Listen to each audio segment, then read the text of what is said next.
Hi, my name's Phil. I like talking about politics. And for yet another No Brexit Sunday, I've done a No Brexit video, but there's going to be another one and it's going to be on Brexit. I've lost count of how many weeks this has happened. I think it's just a thing. Things seem to happen on a Sunday. This time it's not really breaking news that's happening today, though. It's to do with a comment someone posted. So what they said was, it was MWW12, says, I see the hardline Tory Brexiteers and DUP, those guys behind me, have rolled over and will back May's deal. Obviously the threat of a second referendum made them see sense. No, they haven't. But I can understand where people might think that is the case from the story. Before I explain what the situation is, I will just say these people do not want to vote for any deal at all. The purpose for saying what they're saying is they do not want to be blamed. There is going to be one of three outcomes to this. One, May's deal is going to be backed in Parliament. This is outrageously unlikely. Two, there is going to be a no-deal Brexit. Now, in the event of a no-deal Brexit, which is what these guys are gunning for, they know it's going to be bad for people. It might be good for their ideology. It might be good for their bank balances, depending on what they want it for. What it is most definitely not good for is people. And they do not want to blame for this. So they need to explain that actually they are working hard to avoid a no deal as well. And then the third possibility is no Brexit at all. And of course, they don't want that either. They don't want that any more than they want May's deal. Neither of them suit their purposes. May's deal is not a compromise for them. It's not a compromise for anyone, but it's certainly not a compromise for them. For the ones who want to increase their bank balance, it ties us into EU standards. That's no good for them. For those who have an ideological opposition to being in part of the EU, it ties us very closely to the EU, even though we're technically... It's almost like being tethered to the EU. So not really in it, but paddling along beside them. And in such a situation, again, that doesn't fit their ideology. There is no way they're voting for a deal.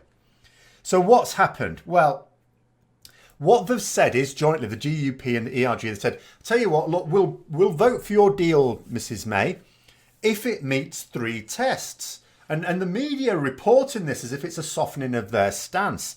But this is biased reporting. It's not. Let me explain to you what these three tests are.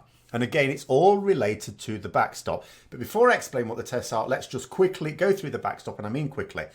The backstop exists so that the UK can live up to its legal international obligations to maintain an open border between Northern Ireland and the Republic of Ireland.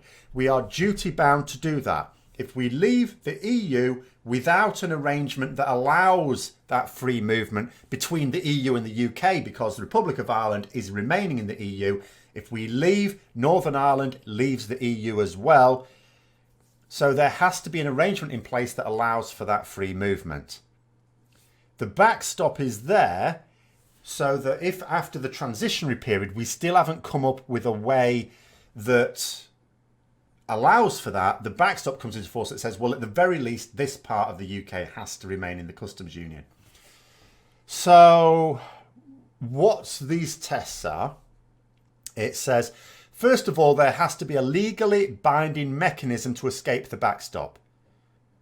If you escape the backstop, you remove the reason for the backstop being there. The backstop is there to force us to come to some arrangement whereby we keep that border open. As soon as we leave let's say we go through the transitionary period and we do our negotiations and all the rest of it, at the end of it, we still haven't agreed a suitable relationship. Backstop comes into effect. If we then leave it, we are in breach of the Good Friday Agreement. Then it says the next little test, there has to be a clear exit route.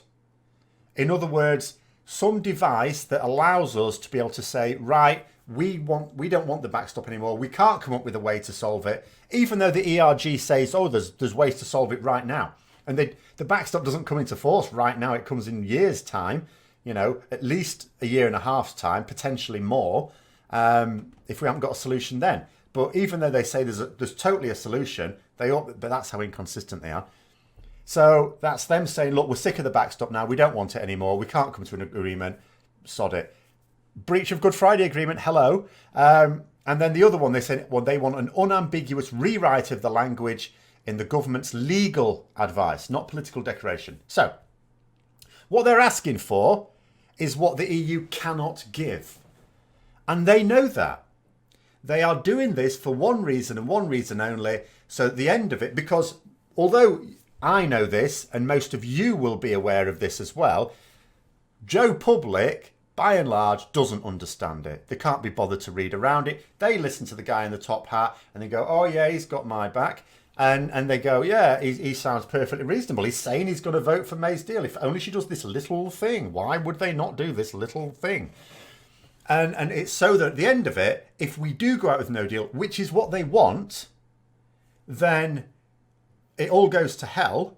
They get to say, well, yes, that's because you messed up no deal. And in actual fact, I think you'll find that I wanted to support May's deal. I just wanted this small change and she wouldn't even put it in. Or if they don't decide to blame May, they blame the EU instead.